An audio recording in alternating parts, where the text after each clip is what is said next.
West Yorkshire's got a really strong tradition of neighbourhood policing anyway, and this investment of an extra 100 officers really does signal that we really do think that neighbourhood policing is important and is a very big part of us trying to achieve our ultimate aim of making people feel safer in our communities. Well, I'm James Kitchen, I'm the inspector for Huddersfield. So from the Huddersfield Neighbourhood Policing Team, as part of that today is all about kind of relaunch and how we're going to look at neighbourhood policing really.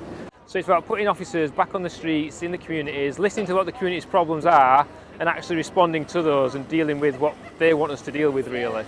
So hopefully people in communities should see over the next few weeks, the next few months, more police officers, more PCSOs, more points of contact, more ways to engage with us, and so we can listen and actually start delivering to them what they want us to do really. It's critical for me as a councillor at a local level that people feel secure and safe in their communities, and the neighbourhood policing team is a critical factor to make sure that the police are visible and local communities actually see them around. This is the whole idea, is that actually the community is what should be driving our business really. It's the communities that we should be delivering and listening to.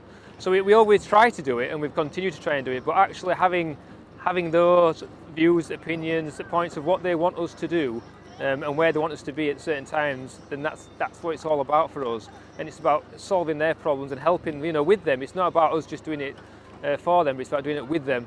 Well, we've had a lot of cuts in the police force, and I believe they're now starting to sort of recruit and starting to put the stuff back into communities which our local communities want to see. And to put the neighbourhood policing team and relaunch it back in communities is going to make a big difference to local communities and local councillors. We've always been proactive, we've always tried to take a proactive crime prevention, early intervention time.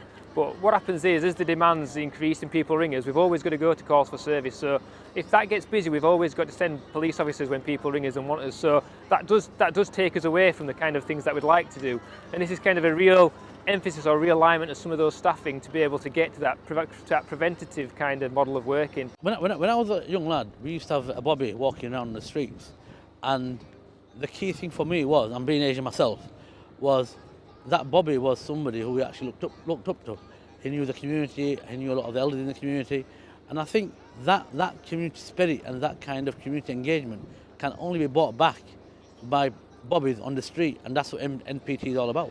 What we want to make sure that there's no crime in our communities, there's no violent crime, and the key thing for me is to make sure that our local communities, our local residents feel that bit more secure and that bit more safer, and getting that assurance back into local communities is a really, really important step to making sure that that assurance is actually put in place. So if we can get in with those communities, working with them to be able to prevent that kind of activity, and that's always better. The prevention is always better than cure in that respect.